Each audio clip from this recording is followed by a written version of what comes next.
کہہ رہے ایک شوگر کا پیشنٹ تھا, اس کو ہم نے منع کیا کہ نہیں چینی کھانا, تو ایک کوئی صاحب آئے, انہوں نے اس کے سامنے شربت کا گلاس رکھا, بہت خطرناک پیشنٹ تھا وہ, بہت اصرار کیا, وہ نمازی بھائی تھے, بہت اصرار کیا بھائی یہ پی لو یہ پی لو, وہ کہہ رہے نہیں نہیں نہیں مجھے شوگر ہے. جب انہوں نے زیادہ اصرار کیا نا اور کہا اللہ نے چاہا کچھ نہیں ہوگا انشاءاللہ, اللہ نے چاہا تو کچھ نہیں ہوگا. دیکھو صحابہ کرام کا اللہ پہ توکل تھا, انہوں نے دریا میں گھوڑے دوڑا دیے, انہوں نے, یہ بہت اہم واقعہ ہے, اس کو بڑا سبق ملے گا اس سے انشاءاللہ آپ کو, خاص طور پہ دینداروں کے لیے سمجھنے کی چیز ہے.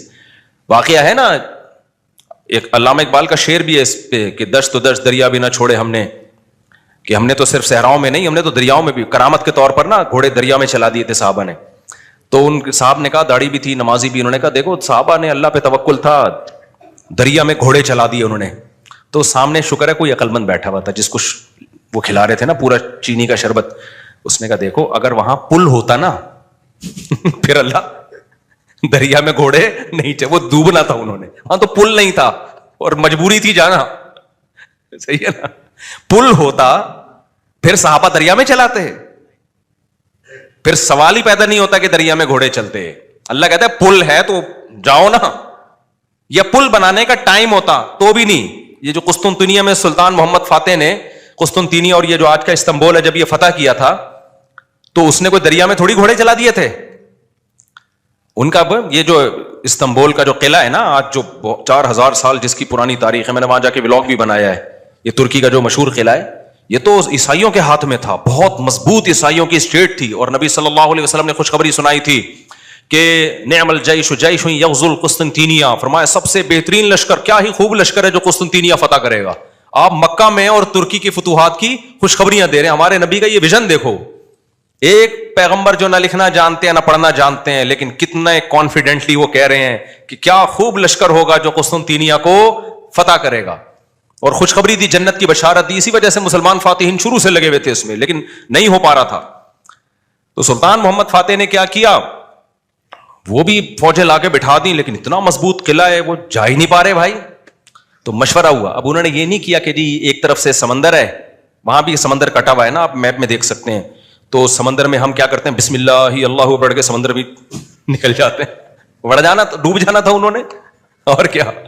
تو اللہ کہتے ہیں پہلے اپنے سارے اسباب اور وسائل تو استعمال کرو, پھر میری مدد آئے گی. تو سلطان محمد فاتح نے مشورہ لیا, بھائی کیا کریں یار, یہ تو ناممکن ہے, پیچھے پورا یورپ تھا نا, وہاں سے بھی تو مدد آ رہی تھی ان کی, تو ناممکن تھا اسباب کی دنیا میں بھی. 600 سال ہو گئے, علاقہ ہی نہیں فتح ہو کے دے رہا, اب تو کچھ کرنا پڑے گا کہ نہیں کرنا پڑے گا, اب تو کچھ کرنا ہے بھائی. تو ماہرین بیٹھے, انہوں نے مشورہ دیا, استخارہ نہیں نکالا, خوب سمجھ لو, یہ استخارہ نکال کے دیکھتے ہیں فتح ہوگا تو ٹھیک ہے, نہیں تو واپس چلو.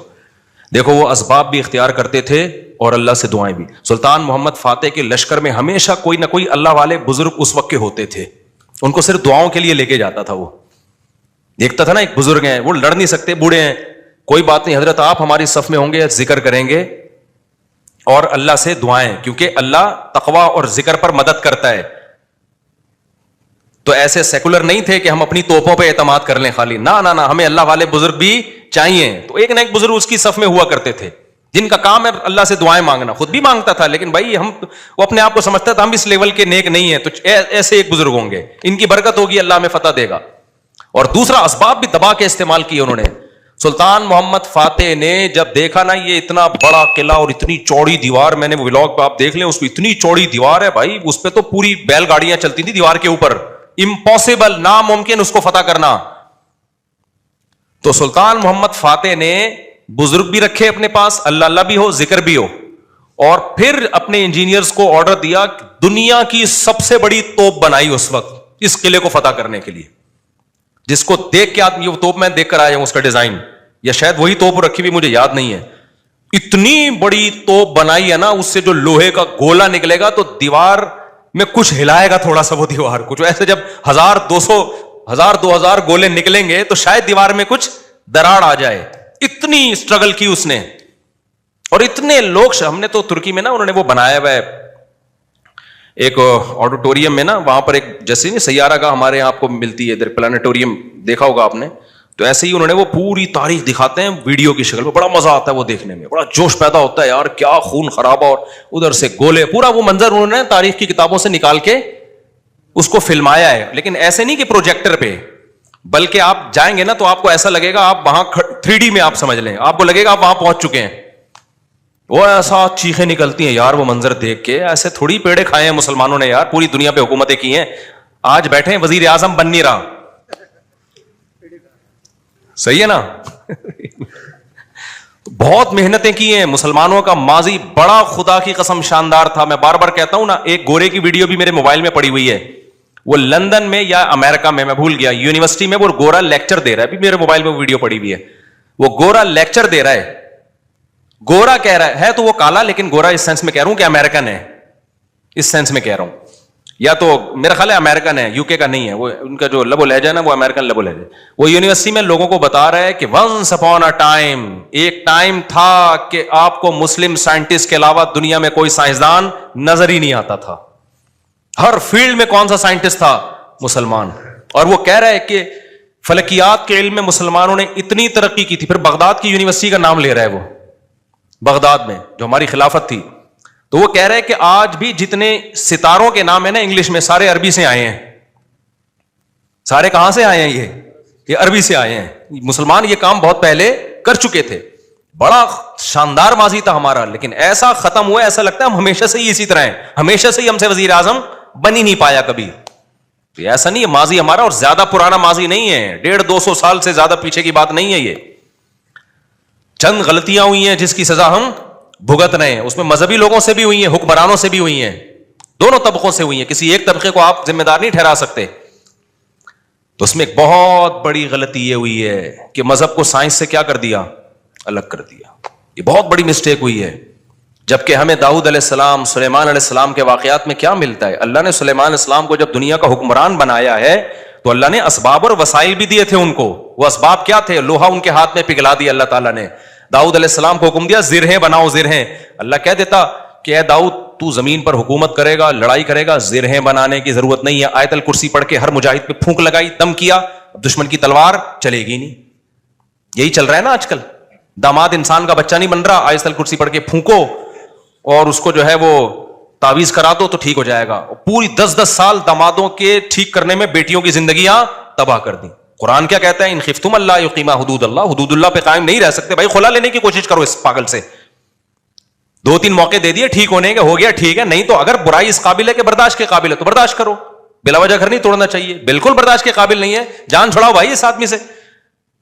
نہ میں نہ جانتا ہوں نا ایسے لوگوں کو, 30-30 سال ہو گئے کہ نہیں جی اللہ کے ہاتھ میں دل ہیں, اللہ جب چاہے گا میرے داماد کا دل چینج کر دے گا. اس امید پہ 30 سال گزار دیے اور بیٹی پاگل ہو گئی. میں نے کہا 30 سال کے بعد آپ آ رہے ہو کہ خلا لینا ہے؟ کہہ رہے ہیں بھائی وہ اللہ کے ہاتھ میں دل ہے. تو میں نے کہا اللہ کے ہاتھ میں ہے, لیکن اللہ نے کہا کہ میں گھماؤں گا. ہم کب کہہ رہے ہیں کہ اللہ کے ہاتھ میں نہیں ہے؟ اگر ہمیں پتا ہوتا کہ اگلے سال اللہ آپ کے داماد کو ٹھیک کر دیتا, میں کہتا چلو 1 سال اور انتظار کر لو.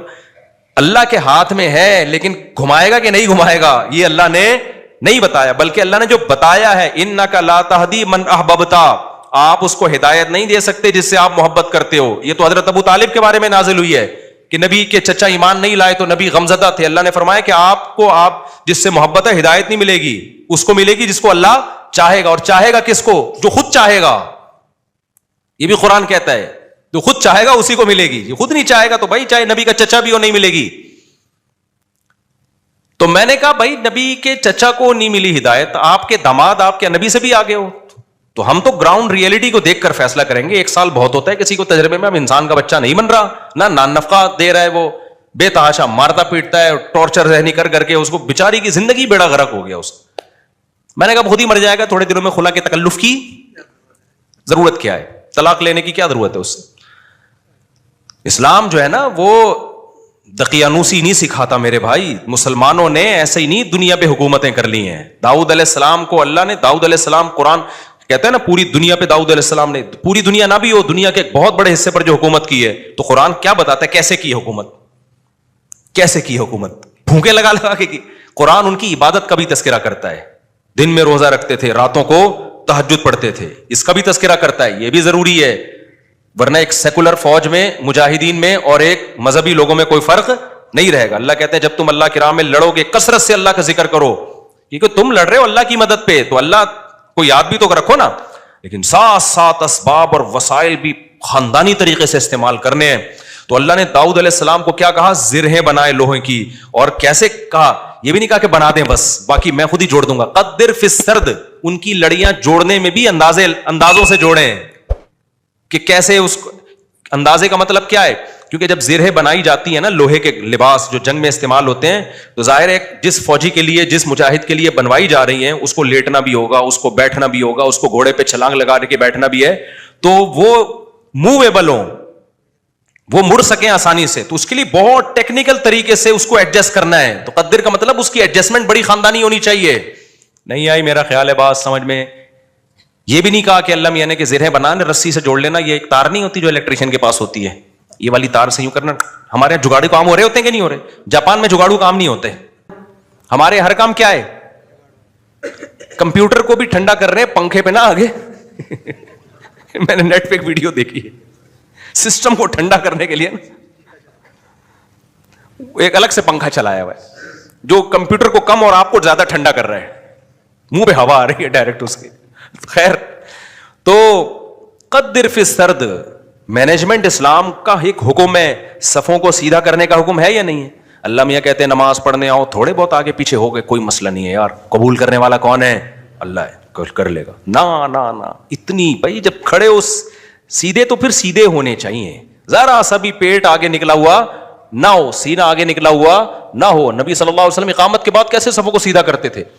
مینجمنٹ آج دیندار لوگوں میں ختم, سارے باتیں الٹی ہو رہی ہیں, ان لاجیکل باتیں کروا لو. کورونا میں تو دماغ پی گئے تھے لوگ ہمارا. کووڈ پہ ہم نے کہا نا ڈاکٹر کہہ رہے فاصلہ رکھو تو رکھ لو فاصلہ. ہر آدمی بھائی توکل کے چکر میں کورونا والا آدمی منہ پہ جا کے چھینک رہا ہے لوگوں کے. یہ کون سا اسلام ہے بھائی؟ خیر, تو وہ اس کی بات بڑی پیاری تھی نا. میں داؤد علیہ السلام کو بتا رہا تھا نا کیسے زرہیں بنائی انہوں نے اور کتنی پاورفل حکومت, پھر فوج تیار کی ہے. پھر سلیمان علیہ السلام کو آپ دیکھ لو, ان کا تخت تھا, ہیرے جواہرات تھے, اور کیسا تاج تھا ان کا, یہ بھی بھرم کے لیے. تو اس میں ہمیں یہ بھی ملتا ہے کہ اگر بھرم ڈالنے کے لیے آپ کو اچھی ڈریسنگ کرنی پڑے اور خاندانی لائف اسٹائل ہو تاکہ سامنے والے پہ بھرم اچھے پڑے, تو یہ بھی شریعت کا حکم ہے. جیسے حضرت معاویہ رضی اللہ تعالیٰ عنہ کا بڑا شاہانہ لباس تھا, تو کسی نے حضرت عمر کو شکایت لگائی کہ یہ گورنر بنے اور اتنا بہترین خوبصورت لباس پہن کے چلتے ہیں پھرتے ہیں, یہ تو دنیا سے محبت کی علامت ہے. حضرت عمر تو پھٹے پرانے کپڑے پہنتے تھے, پیون زدہ کپڑے پہنتے تھے. تو حضرت عمر نے خط لکھا, بھائی یہ کیا شکایت ہے؟ حضرت معاویہ نے فرمایا یا رسول اللہ, میں جن لوگوں پہ حکومت کر رہا ہوں, یا امیر المومنین, میں جن لوگوں پہ حکومت کر رہا ہوں نا, ان کی نظر میں مفہوم بیان کر رہا ہوں, ان کی نظر میں لباس کی بڑی ویلیو ہے. یہ مجھے ویلیو نہیں دیں گے اگر میں غریبوں والا لباس پہن کے گھوموں. تو یہ سیاست تھی ان کی, اور یہ حقیقت ہے کہ آپ کا سب سے پہلا امپریشن کس کا پڑتا ہے؟ آپ لباس کا پڑتا ہے. آپ کے لائف اٹھنے بیٹھنے کا اسٹائل کیا ہے آپ کا, وہی آپ کے کپڑے میں 10 قسم کے پیوند لگے ہوئے ہوں, اگلا کہے گا ابے بھائی یہ تو شاید ان کے پاس پیسے ہی نہیں ہے تو ہم سے کیا لڑیں گے یہ, ٹھیک ہے نا. تو لڑائی کے لیے ظاہر حضرت معاویہ کے پاس جب دشمن کے وفود آیا کرتے تھے تو ان کی ڈریسنگ دیکھ کے ان کو اندازہ ہو جاتا تھا بھائی یہ چھوٹے لوگ نہیں ہیں. سوال پیدا ہوتا پھر حضرت عمر نے ایسا کیوں کیا؟ بھائی وہ ان کو ویسے ہی اتنا اللہ نے روپ دیا تھا کہ وہ ان کپڑوں میں ہی بہت روپ تھا ان کا. اور ہمارے نبی صلی اللہ علیہ وسلم کے جو پیون زدہ کپڑے تھے, تو حدیث میں تو آتا ہے نبی کے چہرے پہ اللہ نے اتنا روپ ڈال دیا تھا کہ 1 مہینے کی مسافت سے دشمن کانپنے لگتا تھا. یہ نارملی حکم جو شریعت نے دیا ہے بھائی, آپ کی ڈریسنگ, آپ کا لباس سارا کیا ہونا چاہیے؟ سوٹیبل ہونا چاہیے. کوئی چیز ایسی نہیں ہونی چاہیے جو سوسائٹی آپ کو کوئی گرا ہوا آدمی سمجھنا شروع کر دے. سمجھ میں آ رہی ہے بات کہ نہیں آ رہی ہے؟ نہیں آتی, لیکن جب رشتہ لینے جاتے ہو تو پھر آتی ہے. پھر نہا دھو کے ڈیٹول سے نا 3 پیس سوٹ پہن کے جائیں گے, پھر مجال ہے کوئی پیون زدہ کپڑے پہن کے چلا جائے. تو سادگی ہے تو پھر جانا چڈی دھوتی بنیان میں جا بھائی تو وہاں پہ. کیونکہ ہر وقت نا لوگ علماء کو یہ دیکھو سادہ ہونے چاہیے, ان کی پگڑی دیکھو, ان کے کپڑے دیکھو, اور ہمارے تو کوئی ہیں بھی نہیں. تو خیر, تو وہ میں جلدی سے وہ بتا دوں نا, وہ جو شربت کا گلاس رکھا نا, تو وہ ڈاکٹر صاحب مجھے واقعہ سنا رہے تھے, آج ہی کی بات ہے, شوگر کے بڑے اسپیشلسٹ آئے ہوئے تھے, گپ شپ تھی ان کے سے. تو وہ کہنے لگے کہ اس نے کہا کہ دیکھیں جو صحابہ نے دریا میں گھوڑے دوڑائے تھے نا, پل نہیں تھا وہاں پہ. اگر پل ہوتا تو دریا میں گھوڑے نہیں دوڑا, اور اگر پل بنانے کا ٹائم ہوتا پھر بھی نہیں دوڑا. پھر یہ میں اپنی طرف سے ایک اضافہ کر رہا ہوں, پل بنانے کا ٹائم ہوتا, اسباب و وسائل ہوتے, پھر بھی نہیں جاتے. اور واپس جا کے دوبارہ آنے کا ٹائم ہوتا پھر بھی دریا میں گھوڑے نہیں ڈالتے. وہ ایک مجبوری تھی کہ اس کے علاوہ کوئی آپشن تھا نہیں. تو سلطان محمد فاتح نے بھی یہی کیا ہے.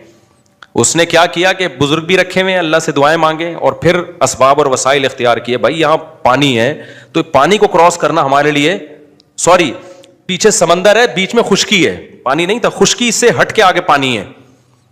تو اب آگے ہم گھوڑوں پہ جائیں گے اگر, تو گھوڑا پانی میں نہیں جا سکتا. تو انہوں نے یہ نہیں کہا, صحابہ کرام نے پانی میں گھوڑے دوڑا لیے تھے تو ہم بھی خشکی تک جائیں گے اور قسطنطنیہ میں بیک سائڈ سے حملہ کرنے کے لیے نا, باقی بسم اللہ توکلت علی اللہ پھونکوں والی سرکار ہوتی تو مسئلہ ہی حل ہو گیا تھا یار.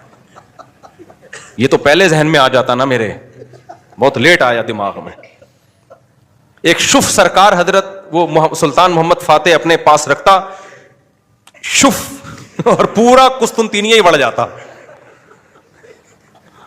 پورا. ابھی جو الیکشن میں ہوا ہے نا, آپ کو پتا ہے نا, جو ووٹنگ ہو رہی تھی, فلاں جیت رہا ہے, میم بنائی پاکستانیوں نے, اوپر جا رہا ہے اوپر جا رہا ہے, شف ایک دم وہ نیچے ہوا, بڑی ٹائٹ میم بنائی ہے کہ الیکشن میں یہی ہوا ہے.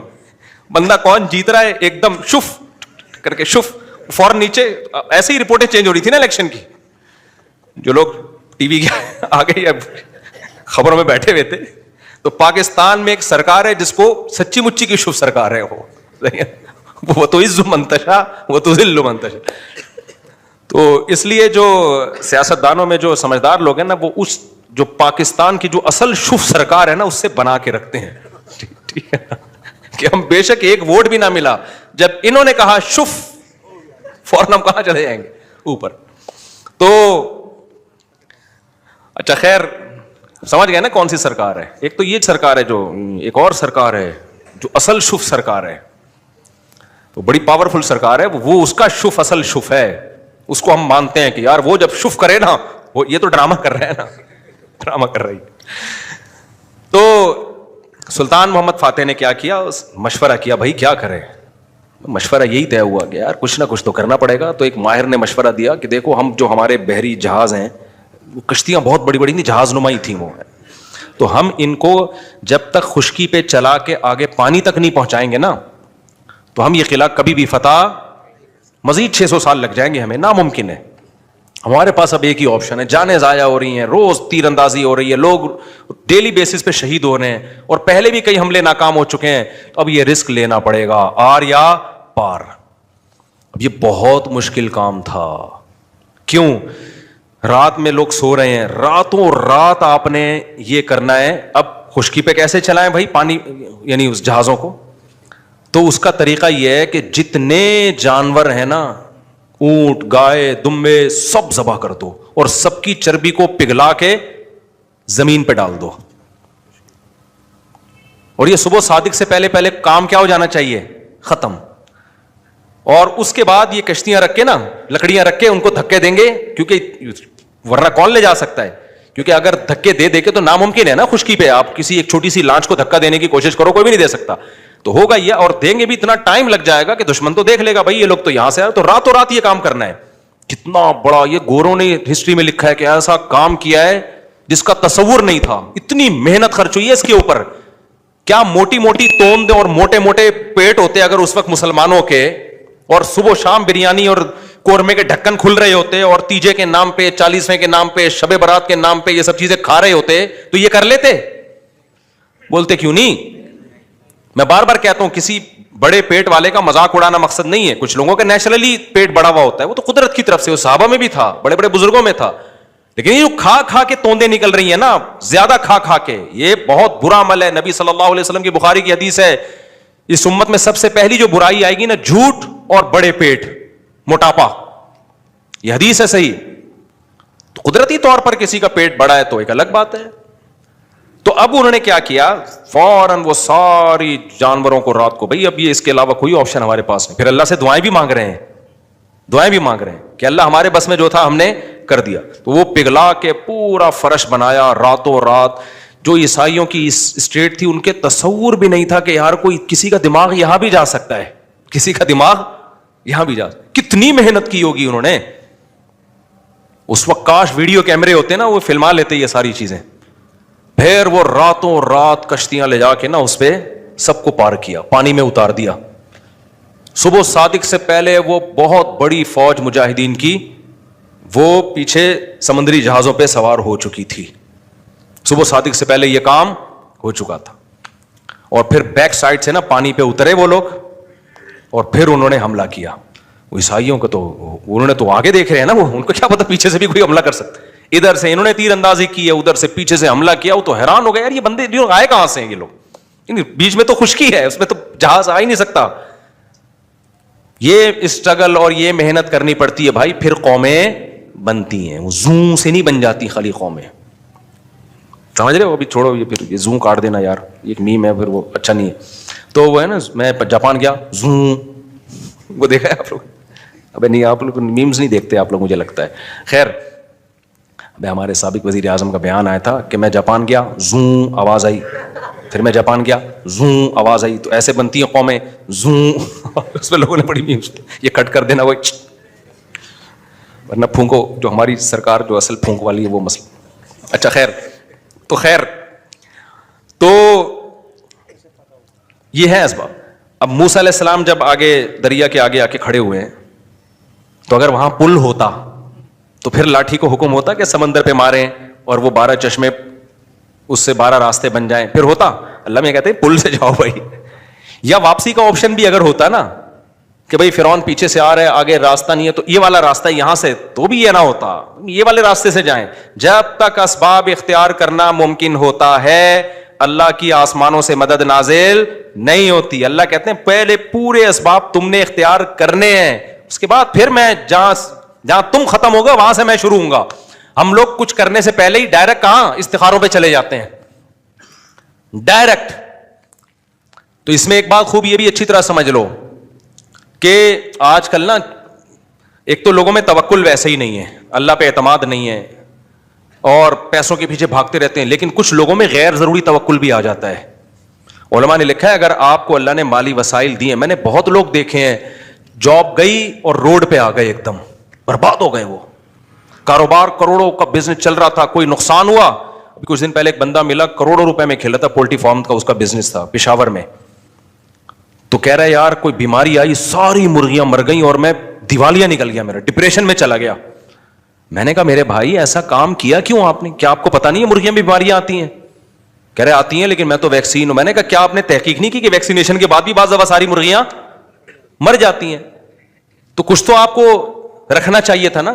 اس لیے علماء نے بیان کیا ہے بھائی کوئی بھی بزنس کر رہے ہو, کوئی بھی جاب کر رہے ہو, کم سے کم 1 سال کا جو ہے نا نان نفقہ سنبھال کے رکھو کہ اگر میں جاب لیس ہو گیا تو 1 سال میں اتنا کما لوں, 1 سال کا میں اتنے اپنے پاس ریزرو رکھوں کہ کم سے کم 1 سال میں اپنی بیوی بچوں کو کھلا سکوں, اور اس دوران میں کوئی دوسرا کاروبار کر سکوں, کوئی دوسری جاب تلاش کر سکوں.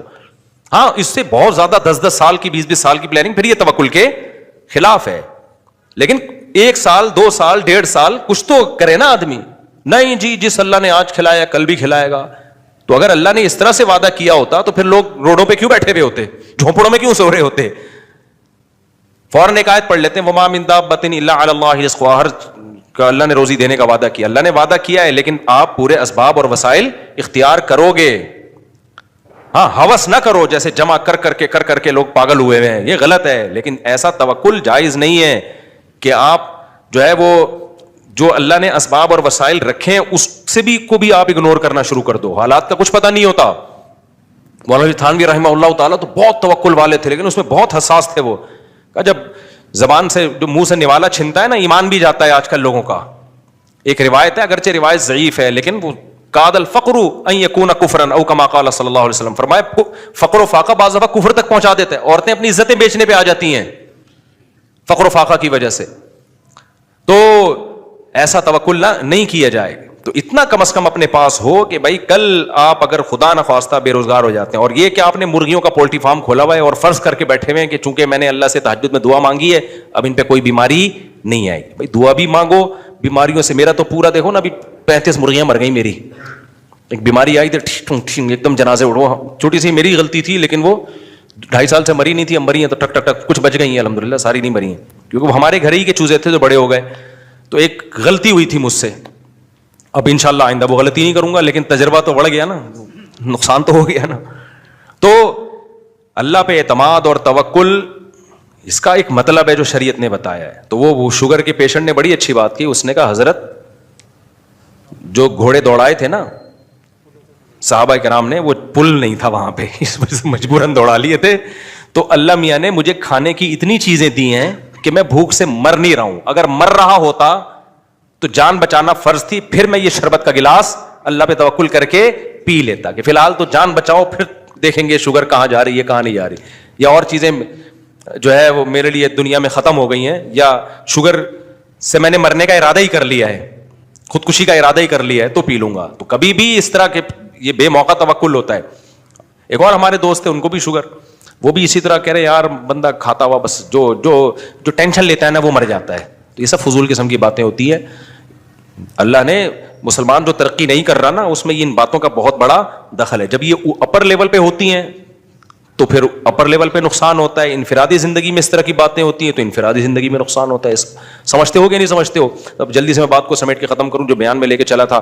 تو اللہ نے کیا فرمایا, تدعو من ادبر وتولى. تو اللہ کے حکم کی جو آرڈر ہے نا, اللہ کا جو آرڈر ہے اس کی ویلیو اس لیے بھی ہے کہ وہ صاحب کمال اور صاحب قدرت ہے. اس کی ویلیو اس لیے بھی ہے کہ جتنا وہ ہمارا قریب ہے اتنا ریلیشن ہمارا کسی اور سے نہیں ہے.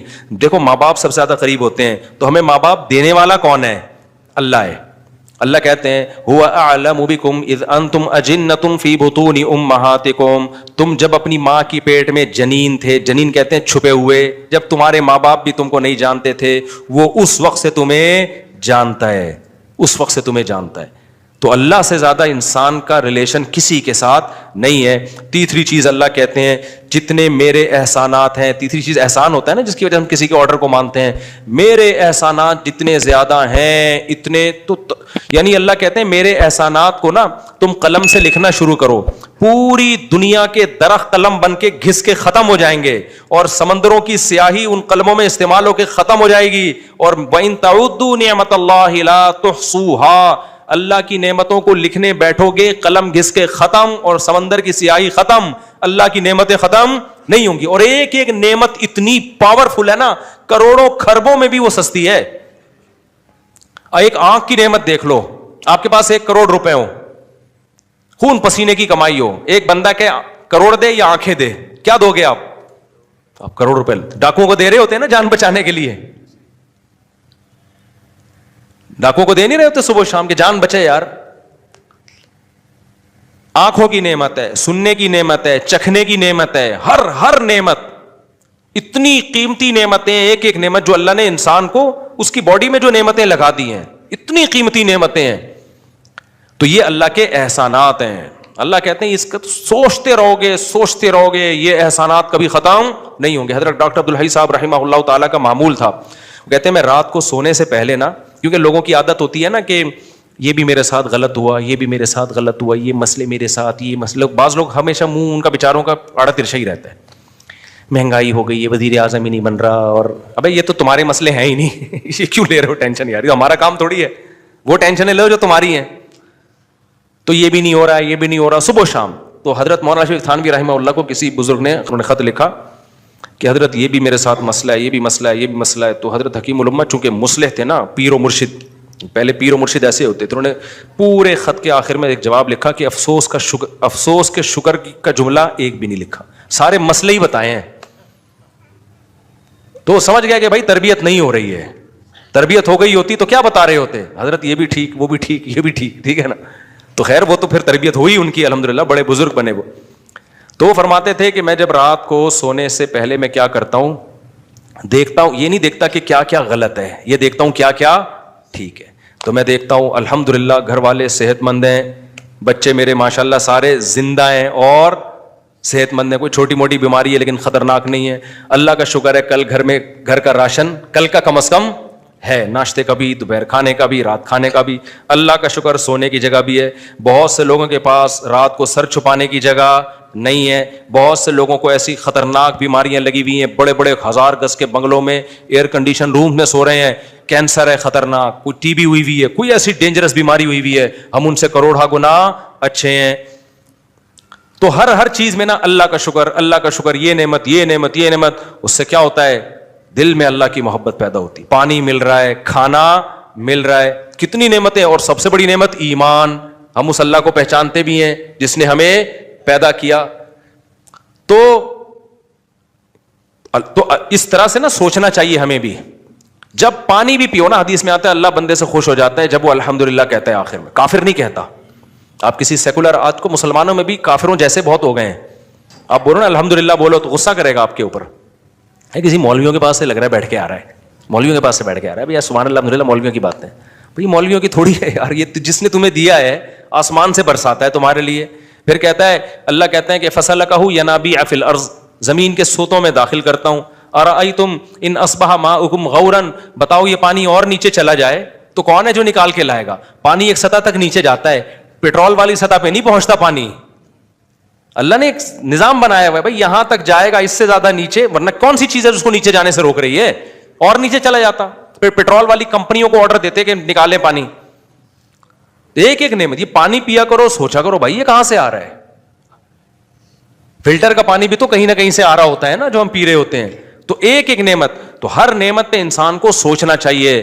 پھر فوراً دل سے آواز نکلنی چاہیے اللہ تو نے اتنے احسانات کیے تو اے اللہ اب میں تیری نافرمانی نہیں کر سکتا. ایک احسان یہ کر لے کہ اپنی نافرمانی سے بچا لے, کیونکہ اب اللہ کے حکم کو توڑنا چھوٹا جرم نہیں ہے. اسی کو یہ جو میں نے آیت پڑھی ہے تدعو من ادبر وتولی, جو ایسا رب, میں نے بتایا تھا نا ریلیشن محبت اور قوت.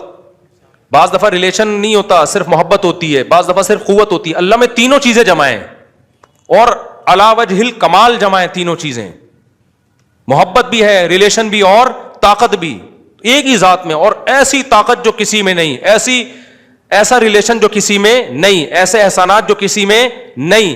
پھر بھائی اللہ جب کسی بات کا آرڈر دے گا نا, وہ کہہ رہا ہے نماز پڑھو تو پھر آپ کو پڑھنی پڑے گی. وہ کہہ رہا ہے زنا کے قریب مت جاؤ تو اب آپ کو قریب جانے کی اجازت نہیں ہے. وہ کہے گا بوڑھے ماں باپ کے سامنے اف نہ کرو تو اف کرنے کی اجازت نہیں ہے. وہ اگر کہہ رہا ہے کہ سود مت کھاؤ تو کھانے کی اجازت نہیں ہے. وہ اگر کہہ رہا ہے کہ نظر کی حفاظت کرو تو حفاظت کرنی پڑے گی. سمجھتے ہو کہ نہیں سمجھتے؟ تو سب سے پہلے تو نماز ہے, وہی انسان وہی سیدھی نہیں ہو رہی, آج وہی سیدھی نہیں ہو رہی. تو یہ سارے کام کرنے پڑیں گے, یہ آپشنل نہیں ہے اور یہ چھوٹا جرم نہیں ہے. اسی کو اللہ نے کہا تدعو, یہ اس کو بلائے گی جو اللہ کے حکام سے منہ موڑے گا. تو اس لیے اللہ کا دعویٰ برحق ہے. عقل مند لوگ اس دعوے کو مان لیتے ہیں اور اللہ کے حکم کو پورا کرنا شروع کر دیتے ہیں. کہیں کوتاہی ہو تو اللہ کہتے ہیں میں غفور رحیم ہوں, توبہ کرو. ایسا نہیں ہو کہ بس ذرا سی غلطی ہوئی پکڑ کے جہنم میں پھینک دوں گا, نہ توبہ کا موقع دیتا ہوں, توبہ کرو. تو اور کیا رہ گیا بھائی, اب کیوں نہیں شریعت پہ چلے انسان ہے بھائی؟ جب وہ کہہ رہے کہ آنے کی کوشش کرو, سیدھے راستے پر آؤ, غلطی ہو رہی ہے معافی مانگو. اور اللہ کو معاف کرنا کیا ہے, پسند ہے. معاف کرنا بھی اس کو اچھا لگتا ہے کہ چلو غلطی ہوئی ہے تو بھاگو تو نہیں نا مجھ سے, صحیح ہے نا. غلطی ہو گئی ہے, آدم علیہ السلام سے ہو گئی تھی, توبہ کی نا, روئے اللہ کے سامنے, تو تم سے ہو جائے تم بھی رو دو. رونا نہیں آتا, رونا اختیار میں نہیں ہے, سوائے ابھی میں نام لینے والا تھا کہ وہ بعض ایکٹر ایسے ہیں جب چاہے رو لیتے ہیں بیٹھ کے, ہیں مذہبی لیکن ایکٹر ٹائپ کے ہیں وہ. خیر, تو اللہ کہتے ہیں رونا نہیں آتا نا, رونے جیسی صورت بنا لو تو بھی کیا کر لوں گا. تو اب کیا رہ گیا بھائی, کہاں اسلام اب مشکل کہاں سے رہ گیا. تو رونا آ جائے ٹھیک ہے, نہیں آیا اللہ کہہ رہے رونے والی شکل بنا لو جیسے رو رہے ہو, بس کافی ہے, یہ بھی مان لوں گا. پھر بھی اگر کوئی ڈھیٹ کا بچہ نہیں آ رہا نا تو پھر قرآن کہتا ہے انلزمکموہا وانتم لہا کارہون, تم جہنم میں چھلانگ لگانا چاہتے ہو, میں زبردستی گھسیٹ لوں, ایسا ممکن نہیں ہے. پھر جہنم خالی ہو جائے گی. اللہ نے جہنم بنائی ہے خالی رکھنے کے لیے نہیں بلکہ بھرنے کے لیے. اللہ ہم سب کو جہنم کی آگ سے محفوظ رکھے. تو سنتوں کے بعد انشاءاللہ ابھی نماز ہوگی, سنتوں کے بعد سوال جواب کا سیشن ہوگا.